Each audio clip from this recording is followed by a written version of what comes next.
ओम नमो भगवते वासुदेवाय।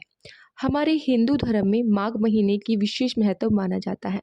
मान्यता ये है, जो व्यक्ति इस पूरे महीने में स्नान दान संबंधित शुभ कार्य करता है, उसे अशुभ में किए के समान पुण्य की प्राप्ति होती है। तो माघ महीना जो है वो 26 जनवरी से शुरू हो चुका है। इस महीने में स्नान दान और पूजन का विशेष महत्व बताया गया है। कई लोग माघ महीने में संगम के तट पर कल्पवास भी करते हैं।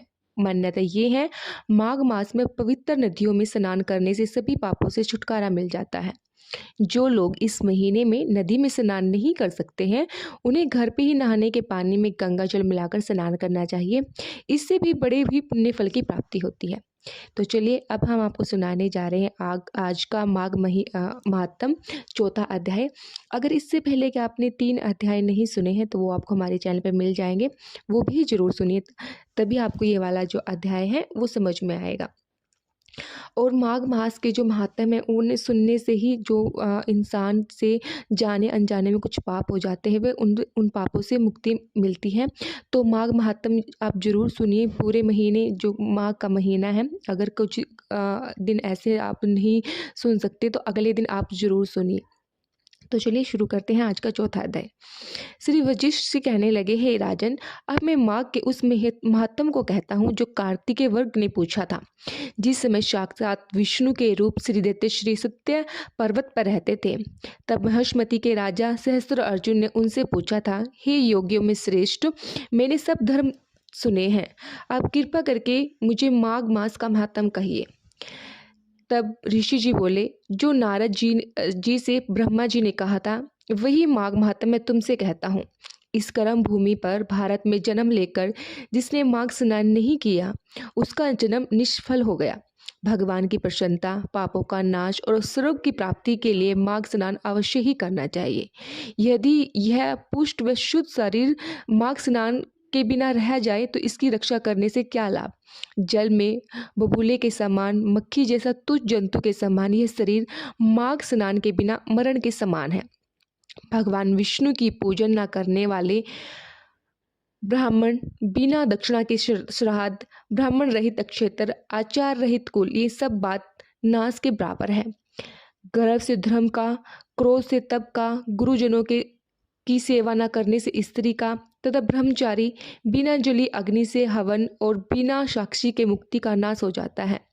जीव के लिए कहने वाली कथा, अपने ही लिए बनाए हुए भोजन की क्रिया, शूद्र से भिक्षा लेकर किया हुआ यज्ञ तथा कंजूस का धन, यह सब नाश के कारण है। बिना अभ्यास और आलस्य वाली विद्या, असत्यवाणी, विरोध करने वाला राजा, जीव के लिए तीर्थ यात्रा, जीव के लिए व्रत, संदेह युक्त मंत्र का जाप, वैज्ञचित्त होकर जाप करना, वेद ना जानने वाले को दान देना, संसार में नास्तिक मत ग्रहण करना, श्राद्ध बिना धार्मिक क्रिया, ये सब व्यर्थ है। जिस तरह दरिद्रता का जीना व्यर्थ है, उसी तरह माघ स्नान के बिना मनुष्य का जीवन व्यर्थ है। ब्रह्मघाती, सोना चुराने वाले, मंदिरा पीने वाले, गुरु पत्नी गमन तथा इन चारों की संगत करने वाले माघ स्नान से पवित्र होता है। जल कहता है कि सूर्योदय से पहले जो मुझसे स्नान करता है, मैं उसके बड़े बड़े पापों को नष्ट कर देता हूँ। महापाप का भी स्नान करने से भस्म हो जाता है। माघ मास के स्नान का जब समय आ जाता है तो सब पाप अपने नाश के भय से कांप जाते हैं। जैसे मेघों से मुक्त होकर चंद्रमा प्रकाश करता है, वैसे ही श्रेष्ठ मनुष्य माघ मास में स्नान करके प्रकाशमय होता है। काया वाच मान से किए हुए छोटे या बड़े, नए या पुराने सभी पाप स्नान से नष्ट हो जाते हैं। आलस्य में बिना जाने जो पाप किए हैं वे नाश को प्राप्त होते हैं।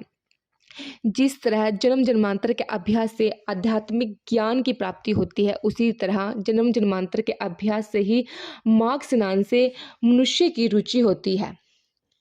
यह अपवित्रों को पवित्र करने वाला बड़ा तप और संसार रूपी कीचड़ को धोने वाली पवित्र वस्तु है। हे राजन, जो मनवांछित फल देने वाला माघ स्नान नहीं करता, वह सूर्य चंद्र के समान भोगों को कैसे भोग सकता है। तो ये था आज का चौथा अध्याय माघ महात्म का। और इसी के साथ आज हम आपको माघ मास महात्म की एक कहानी भी सुनाने जा रहे हैं, जिसको सुनने से आपको पता चलेगा कि मास महात्म में स्नान का, दान का कितना बड़ा महत्व है। तो चलिए शुरू करते हैं। स्कंद पुराण के अनुसार प्राचीन काल में नर्मदा नदी के तट पर सुव्रत नामक ब्राह्मण निवास करता था। उन्हें सभी वेद शास्त्रों का अच्छा ज्ञान प्राप्त था, लेकिन उनका मन हमेशा धन को संग्रह करने की तरफ ही लगा रहता था। इस तरह से उन्होंने अपने जीवन में बहुत सारा धन एकत्रित कर लिया और जब वे बूढ़े हुए, उनके अनेकों रोगों ने घेर लिया। तब उन्हें इस बात का ज्ञान हुआ कि उन्होंने अपना पूरा जीवन सिर्फ और सिर्फ धन कमाने में निकाल दिया। अब उन्हें परलोक सुधारने की तरफ ध्यान देना चाहिए। अचानक उन्हें एक श्लोक याद आया जिसमें माघ महीने में स्नान करने की विशेषता के बारे में बतलाया गया था। फिर उन्होंने माघ महीने का संकल्प लिया और उस श्लोक के आधार पर नर्मदा में स्नान करने लगे। 9 दिनों तक उन्होंने जल स्नान किया और फिर 10वें दिन स्नान के बाद उन्होंने अपना शरीर त्याग दिया। सुव्रत ने भले ही पूरे जीवन धन कमाने के अलावा कोई अच्छा कर्म नहीं किया था, लेकिन माघ महीने में स्नान के पश्चाताप करने से उन्हें सब पाप धुल गए थे। उनका मन जो है वो निर्मल हो गया था, जिसे उनके मरने के बाद सर्वलोक की प्राप्ति हुई। इस तरह से माघ स्नान करने से जीवन के अंतिम क्षणों में उनका कल्याण हुआ। तो ये थी माघ महात्म की कहानी। तो आपको कैसी लगी वो भी हमें कमेंट सेक्शन में ज़रूर बताइएगा। धन्यवाद।